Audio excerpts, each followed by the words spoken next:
হরে কৃষ্ণ ভক্তবৃন্দের চরণে আমার শত সহস্র কোটি বৈষ্ণবী প্রণাম রইল। বংশা কল্প তরুভর্ষ কৃপা সিন্ধুভ্যে বচ পতিতানাং পাবনেভ্যো বৈষ্ণবেভ্যো নমো নমঃ। ভক্তবৃন্দ, আজকে যোগিনী একাদশী ব্রত। আমরা গত একাদশীতে শ্রীমদ্ ভগবদ গীতা থেকে আমরা পাঠ করেছিলাম। আজকে আমরা শ্রীমদ্ ভাগবতম থেকে আমরা পাঠ করব। ভাগবতমের দশম স্কন্ধের ৩৯তম অধ্যায় অক্রূরের বিষ্ণুলোক দর্শন, এই অধ্যায়টি আমরা আজকে শ্রবণ করব।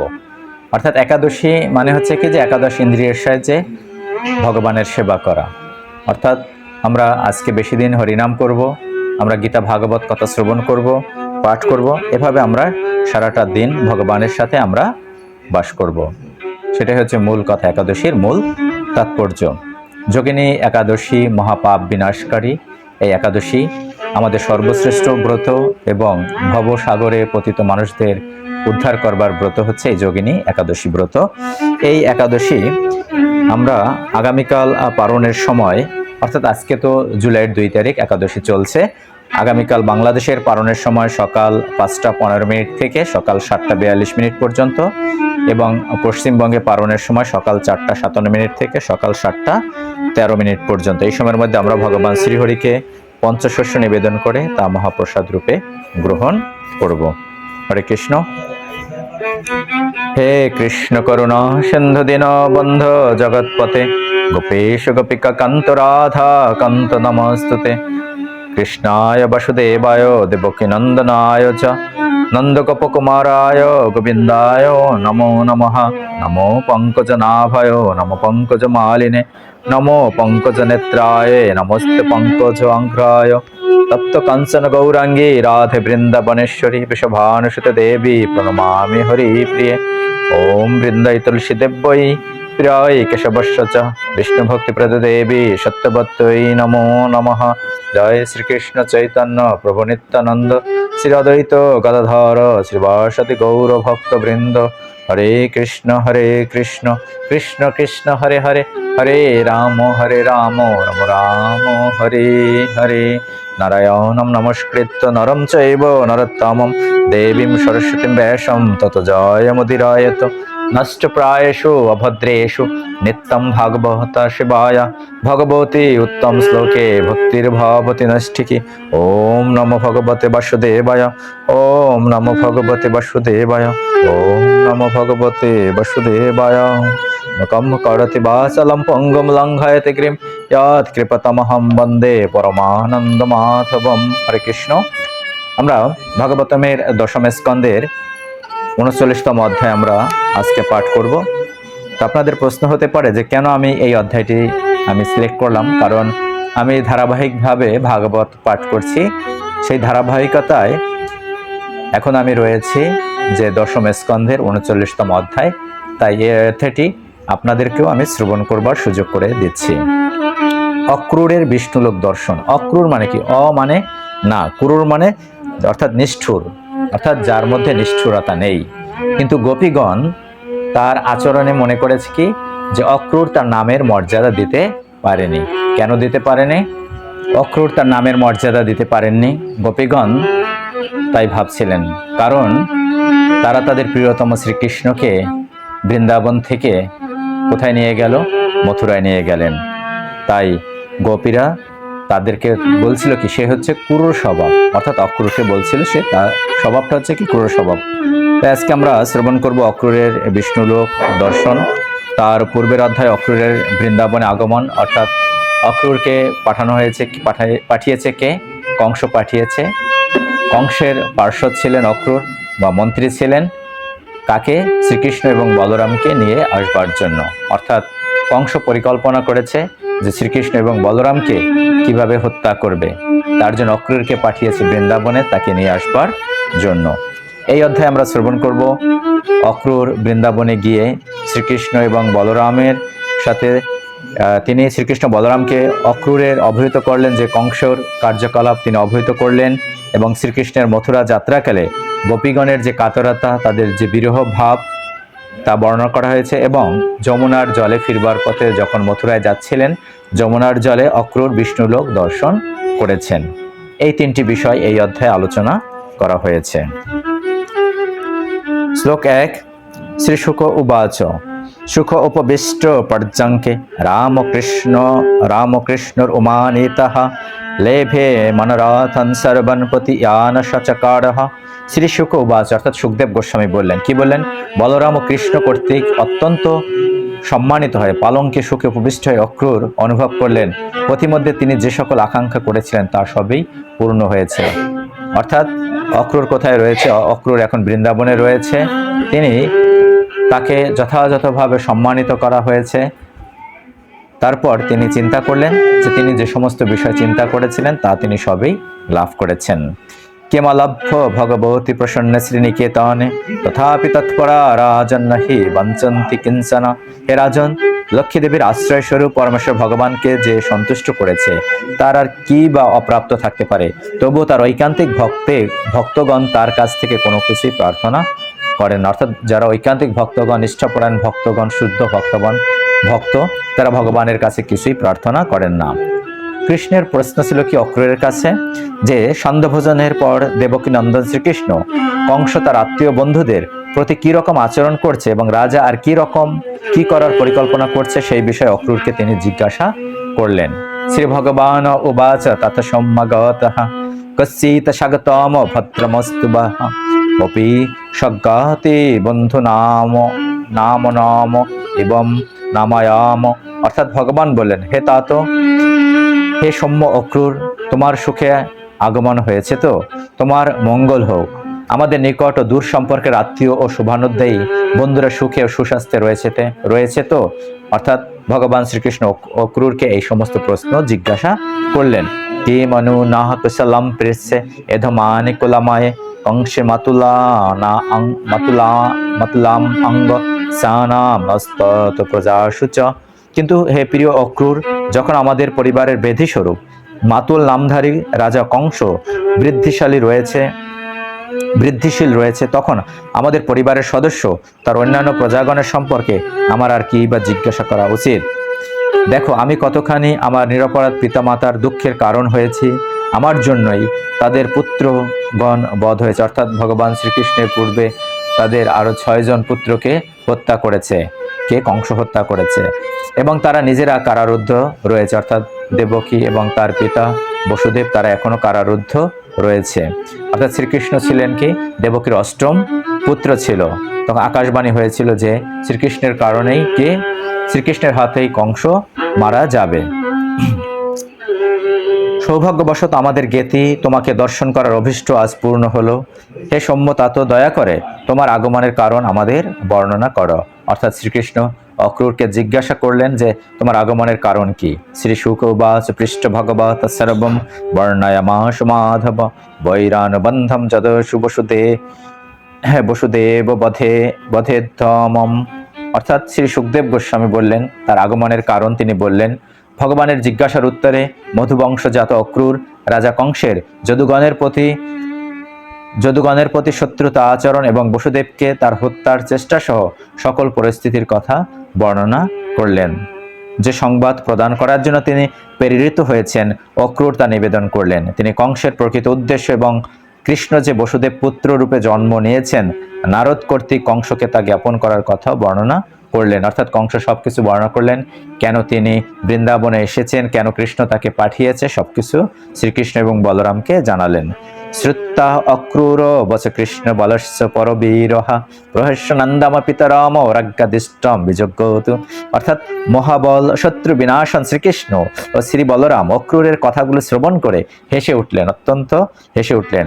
উভয়ই তখন তাদের পিতা নন্দ মহারাজের কাছে রাজা কংসের নির্দেশ জ্ঞাপন করলেন। অর্থাৎ নন্দ মহারাজের কাছে রাজা কংস কি নির্দেশ প্রদান করেছে তা তিনি জানালেন। নন্দের নির্দেশ, তারপর নন্দ কি নির্দেশ প্রদান করেছিল?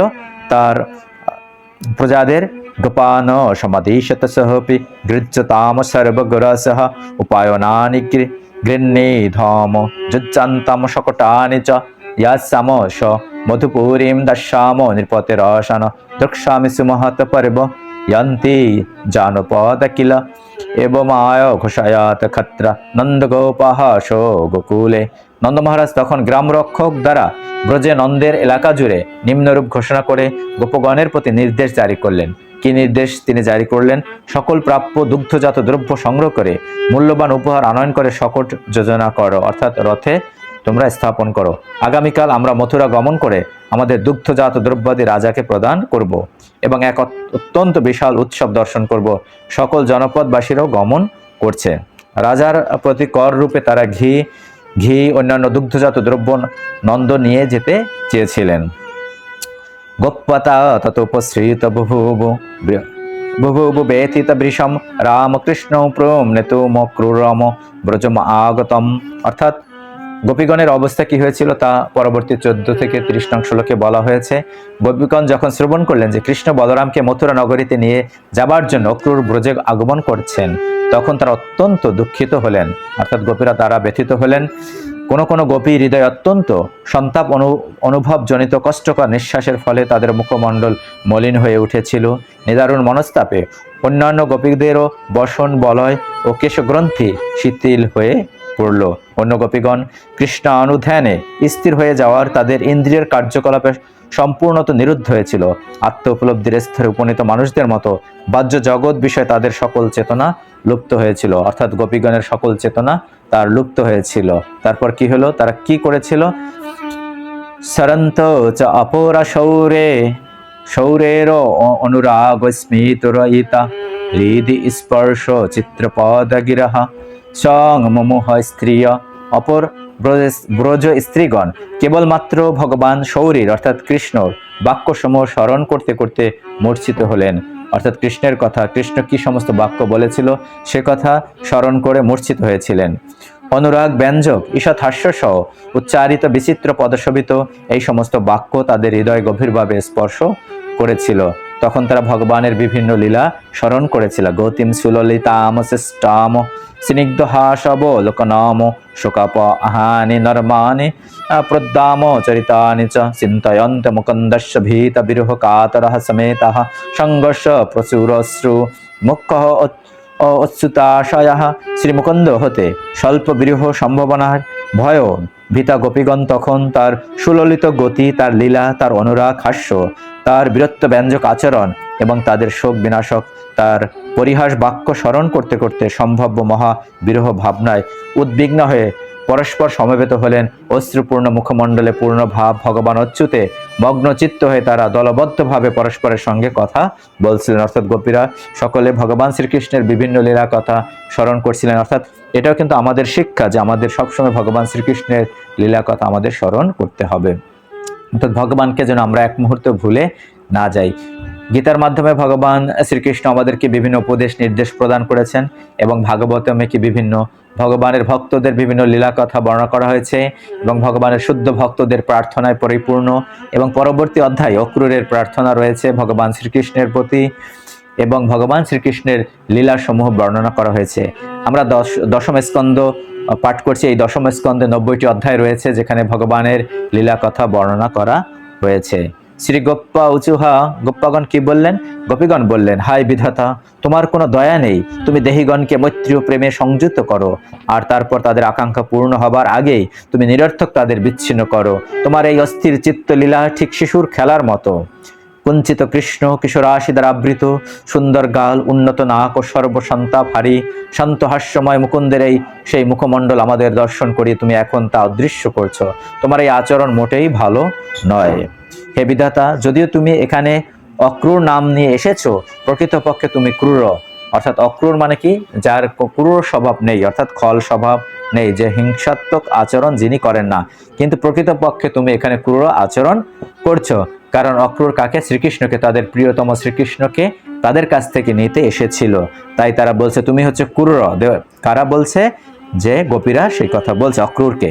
একবার যে আমাদের প্রদান করেছিলে সেই চক্ষু দ্বারা তোমার সমগ্র সৃষ্টির পূর্ণতা, এমনকি শ্রী মধু দেশের রূপের এক দেশ দর্শন করেছিলাম, মূর্খের মতো তুমি তা হরণ করেছো।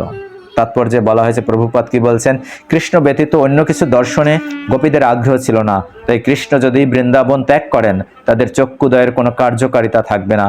এইভাবে কৃষ্ণের প্রস্থান এইসব দুঃখী কন্যাদের অন্ধ করেছিল এবং তাদের কাতরতায় তারা অক্রূরকে তীব্র ভর্ৎসনা করেছিল যে তার নামের অর্থ ক্রূর নয়, তার নাম ক্রূর নয়, তার নামের অর্থ কুরো নয় হলেও সে নিশ্চিতভাবেই কুরো। ন নন্দসূন ক্ষণভঙ্গ শৌরিদ সমীক্ষাতে ন সক্রিতাতুরবত বিহায় গেহান স্বজনান সুতান পতিম তত্তাশ্রম উদ্ধ উপগতাহ নবপ্রিয়াহ। হায় নন্দপুত্রের সৌহার্দ্য, এত ক্ষণভঙ্গুর যে আমাদের দিকে ফিরেও তাকাবেন না। জোর করে তার বশে আকৃষ্ট আমরা কেবলমাত্র তাকে সেবা করার জন্য গৃহ স্বজন পুত্র ও পতি পরিত্যাগ করেছি, কিন্তু তিনি সর্বদা নতুন প্রিয়তমার সন্ধান করছেন। এই রাত্রির পরবর্তী প্রভাত মথুরার রমণীগণের জন্য অবশ্যই শুভ।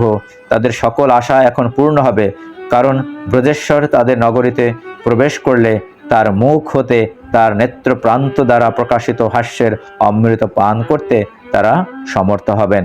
তাদের মথুরার রমণীগণ যারা রয়েছে তাদের জন্য শুভ, কারণ তারা ভগবান শ্রীকৃষ্ণকে দর্শন করতে পারবে। হে অবলাগণ, যদিও মুকুন্দ ধীর স্বভাব সম্পন্ন এবং পিতামাতার অত্যন্ত অনুগত, তথাপি একবার সে মধুর মতো মিষ্টভাষী মথুরার ওই রমণীদের বশীভূত হলে এবং তাদের মনোমুগ্ধকর সলজ্জ হাস্যে বিভ্রান্ত হলে কিভাবে সে আবার আমাদের মতো গ্রাম্য নারীদের কাছে ফিরে আসবে, এই কথা কারা গোপীরা ভাবছিলেন। দাসার্হ, ভোজ, অন্ধক, বৃষ্ণি, সত্যগণ যখন মথুরার সকল দিব্য গুণের আধার লক্ষ্মী রমণ দেবকী নন্দনকে দর্শন করবেন সেই রমণীগণ, এবং সেই সঙ্গে যারা তাকে নগরীতে গমনের সময় পথিমধ্যে দর্শন করবেন, তাদের নয়নের অবশ্যই মহোৎসব হবে, অর্থাৎ নয়নের উৎসব হবে, কারণ সেই নয়ন সার্থক হবে, সেই নয়নের দ্বারা ভগবানকে দর্শন করতে পারবে। কিন্তু আমরাও আমাদের নয়নকে সার্থক করব কিভাবে? ভগবানের বিগ্রহ দর্শন করে। তাই যেখানেই মন্দির রয়েছে সেই মন্দিরে গমন করে ভগবানের বিগ্রহ দর্শন করব।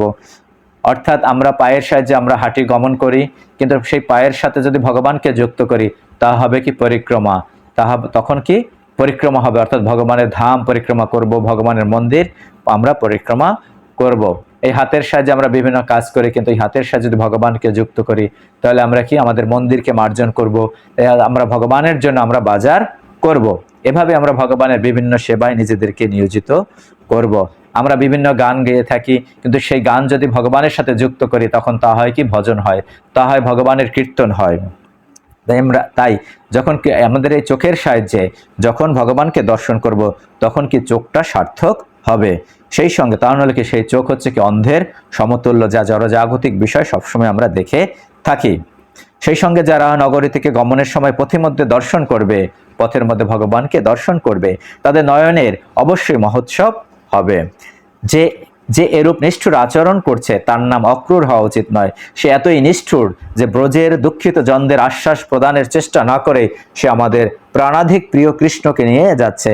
অর্থাৎ গোপীরা বলছে যে আমাদেরকে কোনো দুঃখিত জনদের আমাদেরকে কোনো আশ্বাস প্রদান না করে যে ফিরে আসবে কিনা, সে তাদের প্রাণাধিক প্রিয় কৃষ্ণকে তারা নিয়ে যাচ্ছে। কঠিন হৃদয়ের শ্রীকৃষ্ণ ইতিমধ্যেই রথে সমারূঢ় হয়েছেন এবং মূর্খ গোপগণ তার পেছনে অর্থাৎ গাভীর শকট রয়েছে, যার সাহায্যে কি বিভিন্ন ধরনের দুধ, মধু, ঘি এগুলো কার জন্য? কংসের জন্য কর হিসেবে নিয়ে যাওয়া হচ্ছে।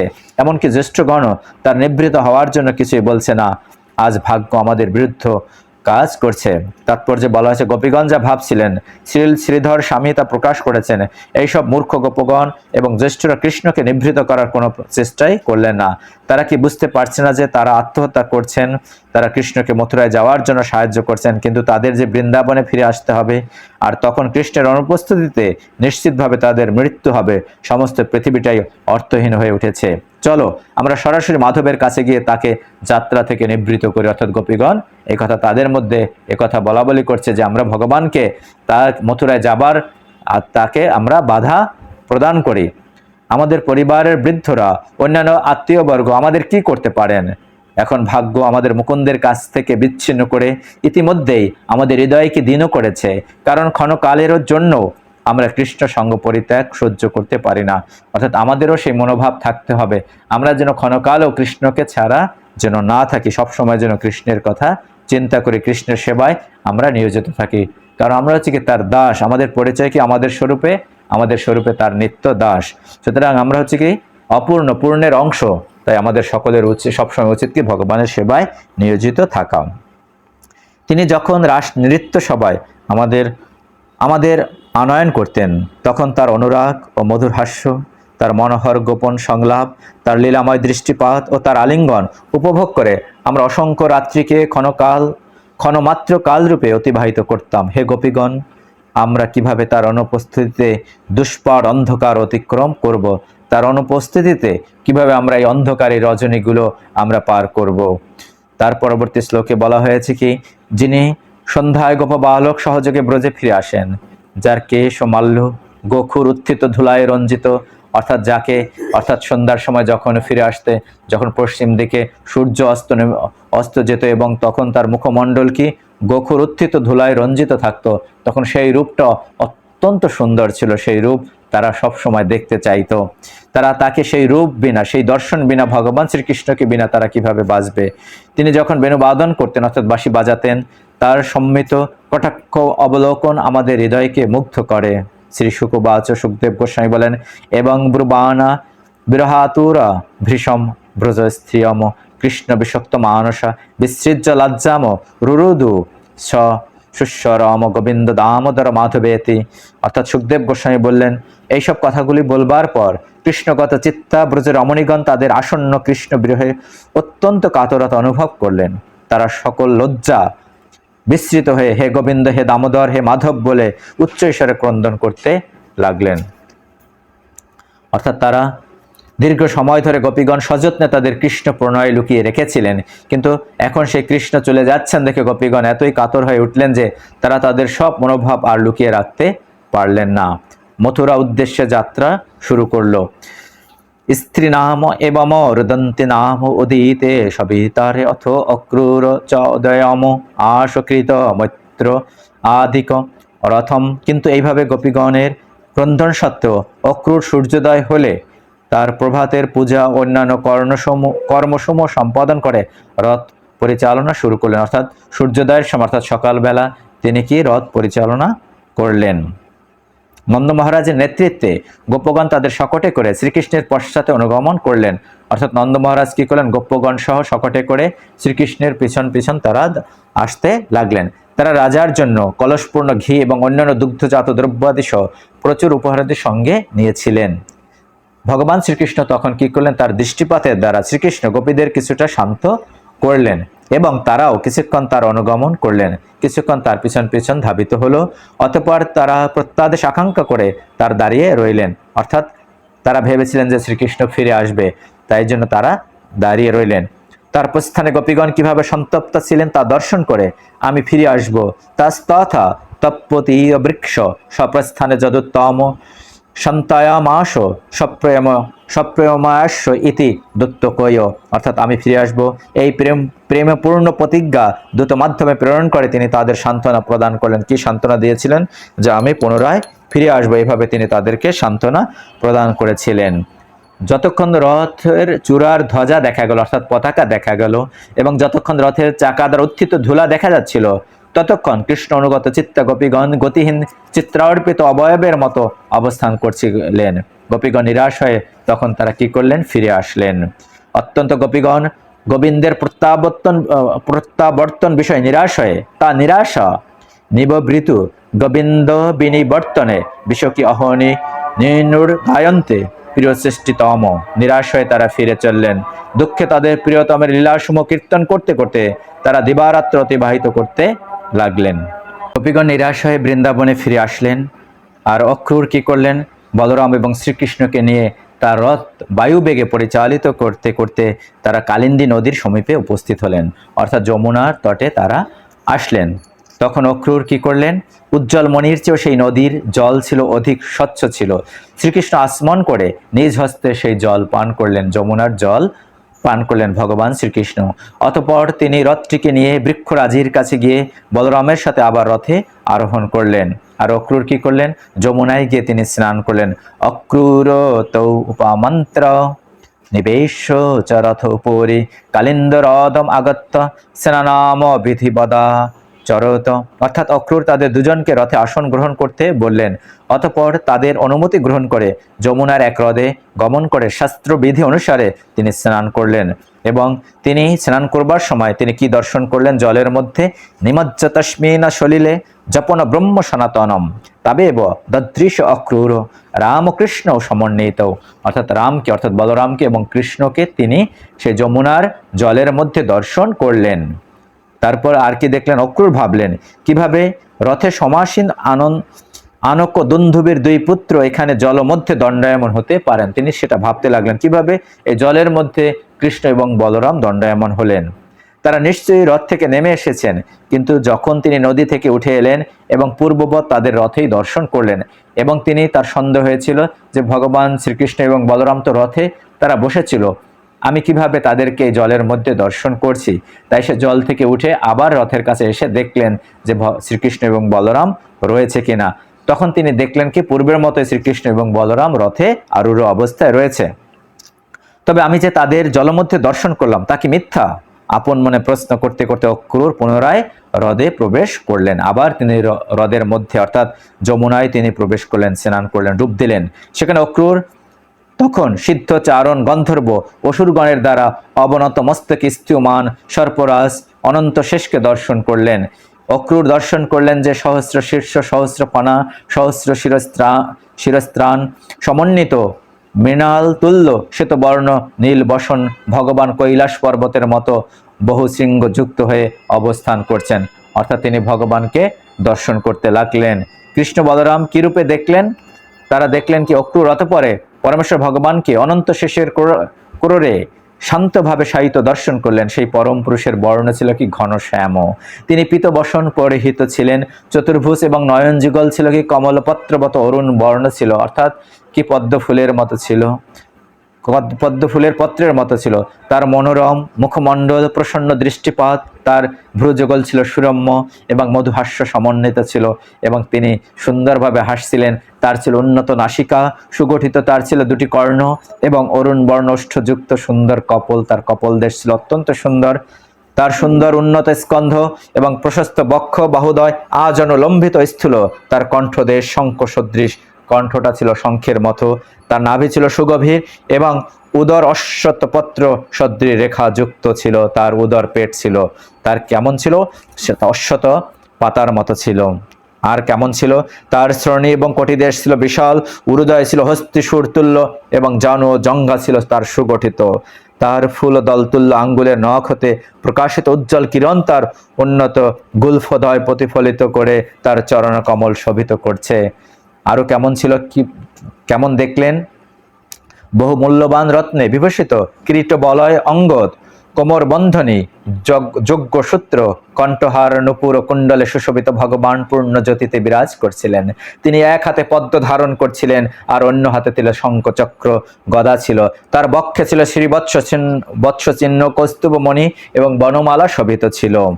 আর কেমন দেখলেন অক্রূর? সেই জল মধ্যে নন্দ সুনন্দ এবং অন্যান্য ব্যক্তিগত পার্শ্বদগণ, সনক, অন্যান্য কুমারগণ, ব্রহ্মা, রুদ্র, অন্যান্য প্রধান দেবতাগণ, 9 জন শ্রেষ্ঠ ব্রাহ্মণ, সর্বোত্তম ভক্তবৃন্দ, প্রহ্লাদ মহারাজ, নারদ ও উপরিচর বসুর নেতৃত্বে ভগবানকে পরিবেষ্টন করে তার স্তুতি করছে। অর্থাৎ তার শুদ্ধ ভক্তগণ, ব্রহ্মা, রুদ্র অর্থাৎ কি শিব, সবাই দেবতারা তাকে স্তুতি করছে। প্রহ্লাদ মহারাজ, নারদ এরা ভগবানকে স্তুতি করছে।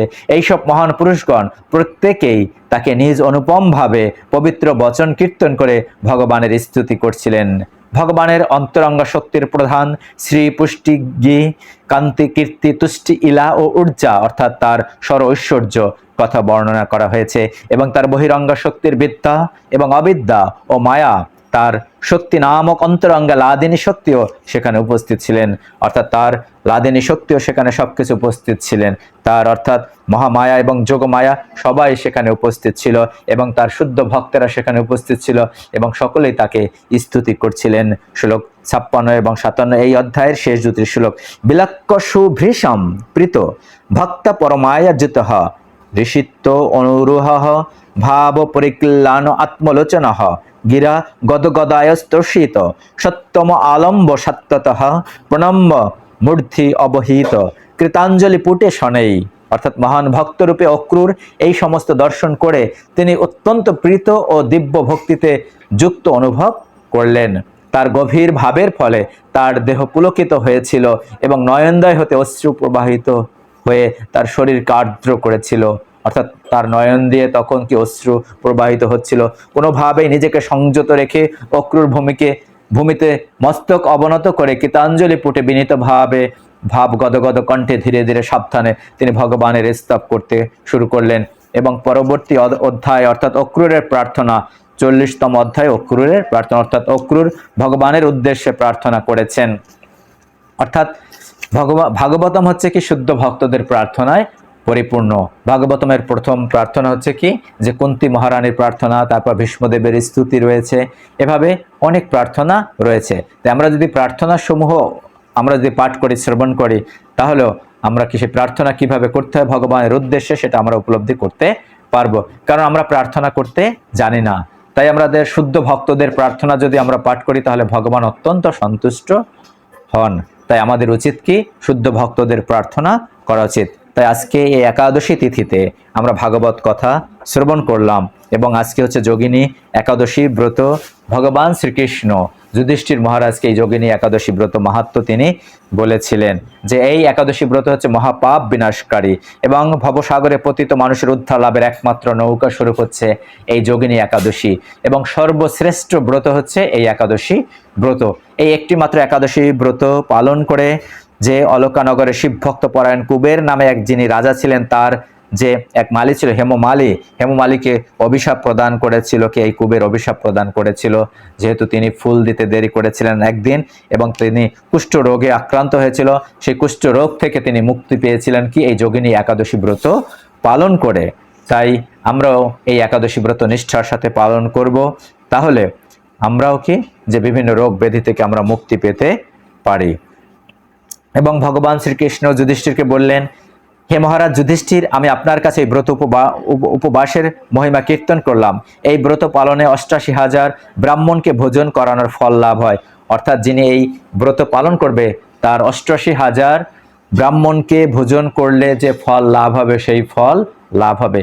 তা অতি সহজেই যে তাহলে যদি একটি দিন যদি আমরা উপবাস করি তাহলে ৮৮,০০০ ব্রাহ্মণকে ভোজন করানোর ফল লাভ যদি হয় তাহলে আমরা তা করব না কেন? অবশ্যই তা করব, কারণ আমরা কি চাই?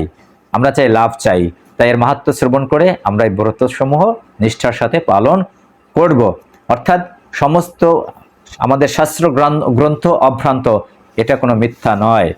আমরা বিশ্বাস করি আর না করি এর কোনো পরিবর্তন হবে না, অবশ্যই এর ফল লাভ হবে। তাই আমাদের উচিত কি এই একাদশী ব্রতসমূহ নিষ্ঠার সাথে পালন করা। তারপর তিনি ভগবান শ্রীকৃষ্ণ বলছেন যুধিষ্ঠির মহারাজকে, যে ব্যক্তি মহাপাপ বিনাশকারী ও পুণ্য ফল প্রদায়ী যোগিনী একাদশীর কথা পাঠ এবং শ্রবণ করে সে অচিরেই সর্বপাপ থেকে মুক্ত হবে, সমস্ত পাপ থেকে সে মুক্ত লাভ করবে। এবং এই একাদশী আমি আবার বলছি, এই যোগিনী একাদশী পালন হচ্ছে আগামীকাল বুধবার সকাল ৫টা ১৫ থেকে সকাল ৭টা ৪২ পর্যন্ত বাংলাদেশে, এবং পশ্চিমবঙ্গে পালন হচ্ছে সকাল ৪টা ৫৭ থেকে সকাল ৭টা ১৩ পর্যন্ত। এই সময়ের মধ্যে ভক্তবৃন্দ আপনারা ভগবান শ্রীহরিকে পঞ্চশস্য নিবেদন করে তা মহাপ্রসাদ রূপে গ্রহণ করুন। হরে কৃষ্ণ। সকলের মঙ্গল হোক, সকলের ভগবত ভক্তকে প্রার্থনা করি এবং আমরা আমাদের এই জীবনকে যেন মঙ্গলময় করতে পারি এবং আমাদের জীবন মঙ্গলময় তখনই হবে আমাদের কর্মের সাথে যদি আমরা বাসুদেবকে যুক্ত করতে পারি, তাহলে আমাদের জীবন মঙ্গলময় হবে। হরে কৃষ্ণ। সকলের মঙ্গল হোক, সকলের ভগবত ভক্তিকে প্রার্থনা করি। আমরা একসাথে একবার হরি নাম করি। হরে কৃষ্ণ কৃষ্ণ কৃষ্ণ হরে হরে, হরে রাম রাম রাম হরে হরে। হরে কৃষ্ণ। Hare Krishna, subscribe.